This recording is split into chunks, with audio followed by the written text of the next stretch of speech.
Real quick, coming off a bye week, excited for the opportunities coming this Saturday night. Excited Fox is here to represent, or us on Fox, I guess, national TV. So a great opportunity for our football team and our players. We have a lot of young players that have not experienced that, so it should be exciting for them. I want to recognize Kirk Gibson. He'll be our honorary captain as well this weekend, so it'll be great to have him involved with our football team in that regard. And I'll take some questions. I think that's the best way right now. We've had a week off.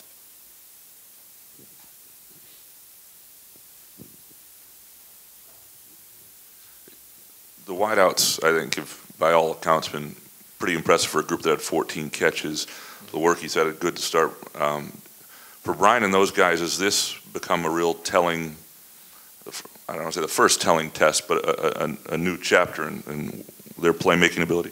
Yeah, you know, I think our football team, you know, we're just taking things one step at a time as we go. You know, the first two steps have been completed. Now it's the third step. Obviously, you have a national game. It's a little bit more intensity around it, I guess. I can't really say that from an internal perspective because I think that's how we've been in every football game. But we just keep taking steps. Next week is going to be another challenge. I think we'll evaluate our situation at the end of the season in that regard of the wide receivers, but I've been impressed thus far. Like I said earlier on, you know, we knew we only had 14 catches coming back, but you know, we knew we'd have more than 14 at the beginning after the first game. So, you know, we just, you know, when you're young, it provides opportunity, but I do think our guys are good players, and they'll have opportunities to make plays. Mark, you look at the red zone offense, 7 of 8 in touchdowns. That's obviously a point of emphasis for you guys. What actually has been working well inside the red zone with Brian and the offense? Well, really, we'd be 8 for 8 with the exception of that fumble. So we played well in the red zone and we've produced. And I think last year that's one of the things maybe we didn't do as well. You know, even if you look back to the Penn State game, 4 times inside the 10 in the first half last year. You know, 6 times inside the 20 against Michigan last year. You know, we had to kick field goals. This year we're scoring. I think it's execution. I think it's a mindset, not just from your coaching staff, but from your players, and it was a big point of emphasis. And right now we're getting that done. Again, step-by-step process in terms of we got to continue to be able to do that to be, be successful. I would like to see, you know, our guy kick a field goal at one point, but you know, that's not all bad either. He'll have his opportunities. Mark, just talk about the unique challenge that their quarterback Wimbush presents. Obviously, he's run the ball pretty well, but through the first 3 games has had some success throwing the ball as well. Just talk about that challenge of, you know, him being kind of a dual threat guy. Yeah, you know, Brandon Wimbush is a guy that can create. I don't think there's any question that he can create. You know, when you look at a quarterback, I've said that all along, you got to be able to create with your mind, your throwing motion, your mechanics, your release, or with your feet. You saw what he could do this last week. A lot of plays broke down, and he created even the shovel pass. You know, the shovel pass hung up, and he runs for 70 yards. So he's a dynamic athlete.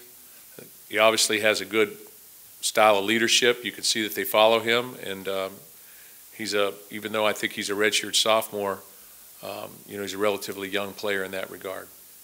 So, you know, obviously you got to control a guy. You can't allow a quarterback to run for 205 yards. You know, that's not a good equation to win. Mark, you just mentioned your red zone attempts this year. You would be 8 for 8, not for the fumble. Notre Dame is perfect in the red zone so far. I think 15 for 15. Is there anything you've noticed out of them that has made them that successful in those trips this year? Well, I think again it goes back to what they're doing. You know, in terms of when we're talking touchdowns, we're talking field goals, those type of things, but I think the quarterback has created. You also have, you know, a number of good running backs, but Adams is special as well. He's been able to break tackles and get in the end zone. But I think Wimbush has created a number of times to accomplish that. Made plays. Mark, do you see Notre Dame as more committed to the run as maybe past teams you've played them, or is this just a matter of personnel for this group? I think they take shots down the field. You know, you're going to see them go up top. You know, that's not going to stop. So they're going to want to pass the ball as well. They want to stay balanced like everybody, and they want to see their players grow in that aspect as well. So I think it's all down and distance and situation where the game is at in terms of, the score and the quarter and those type of things. I think all those things will predicate whether they run or they throw. I do think a lot of times he'll drop back to throw and he creates. He takes off with the ball. So, you can't negate that fact. Mark, you have 3 rivals on your schedule that are kind of personal, Michigan and Ohio State, maybe for other reasons. Why is this one personal? You kind of addressed the rivalry last week, but why is Notre Dame and this game special to you? I think, back in the day, way back in the day, I grew up and there were 3 channels. There was ABC, I don't want to advertise for them, I guess, but 3 channels. And the Notre Dame game, Notre Dame football was always on Sunday, and I'd watch it. Yeah, and I'd watch it, and I think so you grew up a little bit seeing Notre Dame, you see Michigan State back in the '66 game. I watched that game as a young person, and so I just got involved in that respect. And then when I came here as an assistant coach, we played them in '97, '98, '99, 2000. They were always very good games. And so then when I came back, I think they were 4th game on our schedule, and here we go. So they've been good games, great games, and they're always going to be packed houses, and they're always going to be nationally televised, and there's always going to be a little something that goes with that game. Just made it a rivalry, I guess. It's one of those things. Mark, you mentioned your history watching Notre Dame play. Have you given any thought with the 4-on, 2-off being done in the series to this being potentially the last game you'll ever coach in the rivalry? I did give that a little thought. Don't count me out, though. Don't count me out. Is it 2022? I think it's that it? 26? 26. Oh, well, yeah, you might have to count me out. That'd be 70. Okay. But, I have thought about that. This is the last one. For a while, just sort of in passing, When in your history of it, is there any moments? Obviously, there are a lot of, big plays, big, games. Are there any one that stick out? Is it Little Giants, or is there anything that maybe that sticks out? That'll stick out for you. A lot of things happened in that day. So that was yesterday? 7 years yesterday? Yep. Yeah. So, yep. That one sticks out. That prompted some questions, I see. Mark, you talking about Brian Kelly, a guy you've coached against quite a bit, followed you at Cincinnati, obviously, but he's I guess kind of gone under a lot of heat down there, a lot of pressure down there. Just what's it like to kind of go through those things when fans are all upset and you go through a rough season? And what's really? it like for you could ask me that? Well, I don't mean like for you, but I mean for to see a guy well, and just the challenges he's dealing with down there at Notre Dame. I think every football coach in America in a major college deals with pressure. I don't think there's any question that's happening, that happens, and what have you done for me lately? I mean, that's the world we're living in. I don't think that's just sports or athletics, and so it's challenging. It's challenging when you're the head of the program, when you're trying to control everything, but things are out of your control. I think being a head football coach and you think that everything is under your control, I can tell you that, a lot of it's not. Blocking, tackling, leverage, all these different things, just in the game of football. So it's difficult, and you have to answer for those questions, and so it becomes difficult. But I have a lot of respect for Brian Kelly and the success that he's had and the position that he holds currently at Notre Dame, or the position I hold currently. I say that because, just status quo. I got a lot of respect for the head coaches across this country because it's a difficult job. But it's a fun job. You get to interact with young people, get to do things your way. You get to set precedent. You get to make an impact on people in the community and on and off the field, and all those things are good things to do. And so, you really sort of live in a dream, but sometimes there's nightmares, I guess. Mark, when you look at Notre Dame's offensive line going up against your defensive line, pretty key matchup there in terms of what they're trying to do with running the ball right now. Mm-hmm. I guess from your side on the defensive ends and the tackles, what kind of things do those guys have to do to help stop that? Well, you know, they're a big inside zone team or they're zone team, or so they're staying flat. You got to continue to do what we've done against the other teams. We got to play square and win up front, and you know, not get turned sideways. And then we got to tackle well. I think a lot of the plays that you've seen, you know, are a result of missed tackles. You know, somebody's going to have an opportunity to tackle a guy. You know, but if you run through tackles, you know, and you become your own blocker in some regards, you know, good things happen or negative things happen for the defense. So I think we have to tackle well on the perimeter, leverage it, and play square up front. You know, win at the point of attack. Mark, what have you learned about your team through 2 weeks that you didn't know 3 weeks ago? And then what do you think you'll learn? What are you still curious about that you might learn Saturday or the following couple Saturdays? You know, what I've learned about our football team is that we'll compete. We're a very excitable group. We have fun. We have a lot of fun. They enjoy practice. They enjoy playing. They enjoy getting ready for a football game. And they sort of like their place right now. I think they like their place. And so we just have to continue to sort of take a step-by-step process here as we go through this. And each challenge, every week brings a new challenge. And that's the way it's going to be the entire year. Every week will bring a new challenge. And, you know, we have to be able to handle those challenges and take the good with the bad. You talked about your defensive line, but now I want to talk about your offensive line, especially the way they like to get pressure up the middle to make your runners go east or west. I'm just curious, you've seen them on film. What's your assessment of their defensive line?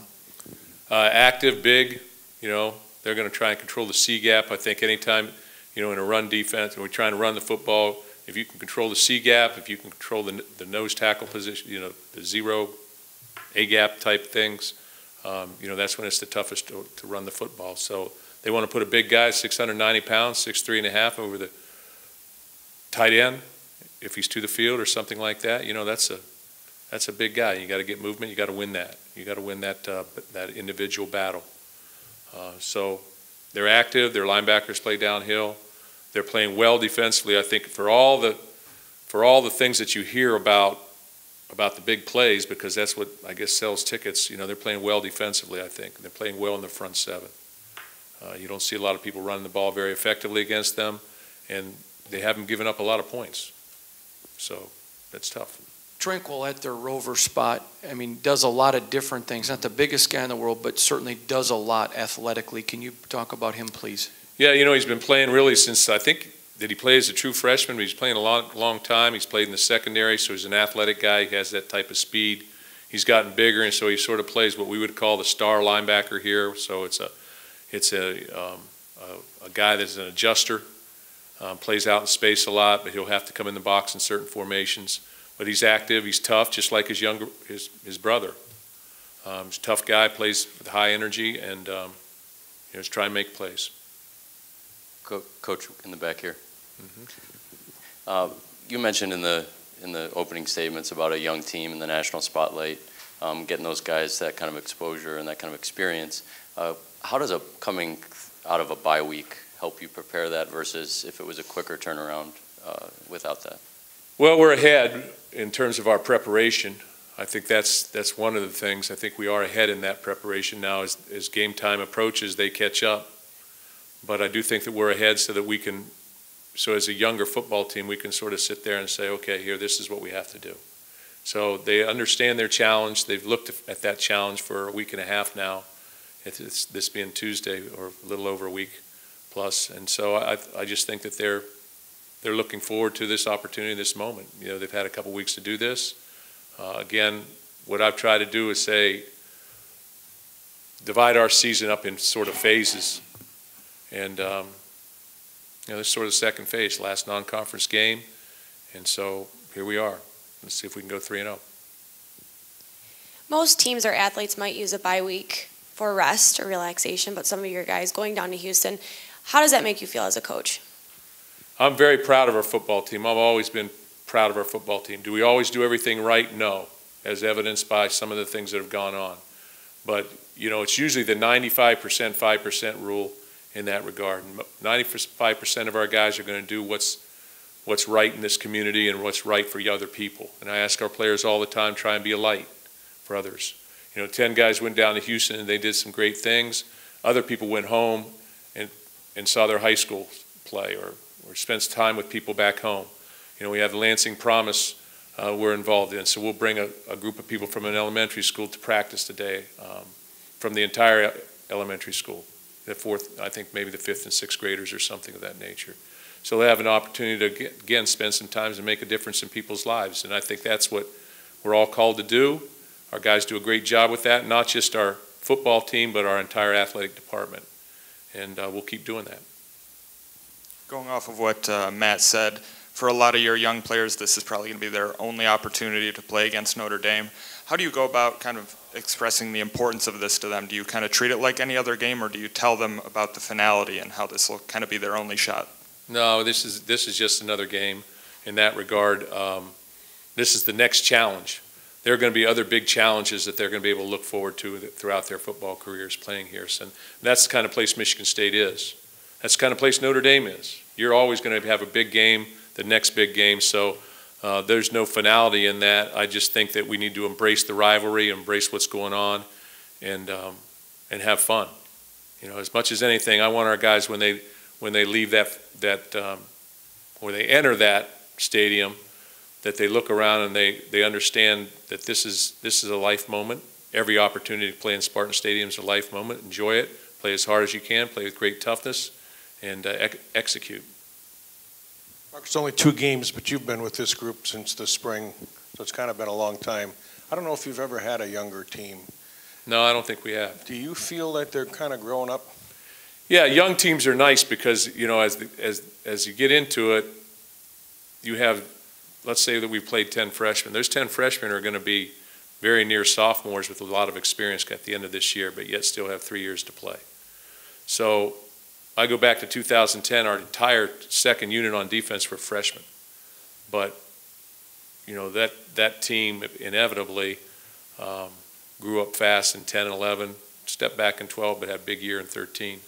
So I think it's good in that respect, but, you know, if we had an older team, I'd be talking about that, that's good too. So you sort of embrace what you have, but I like our guys, the way they carry themselves, the way they compete every day, the way they come to practice, and how they've handled their business thus far. We're kind of revisiting with Kirk Gibson. He was your contemporary as a player, I guess. What did you know about him then, and how much did you, I guess, know his football success at that point? You know, not a lot because, you know, I think in the late 70s I was playing down south and he was up here, and so there was sort of, you know, I didn't know what was going on up here. But I think that I've learned about him over the course of time just as an athlete, then, you know, baseball manager certainly, and then as I got to know him personally.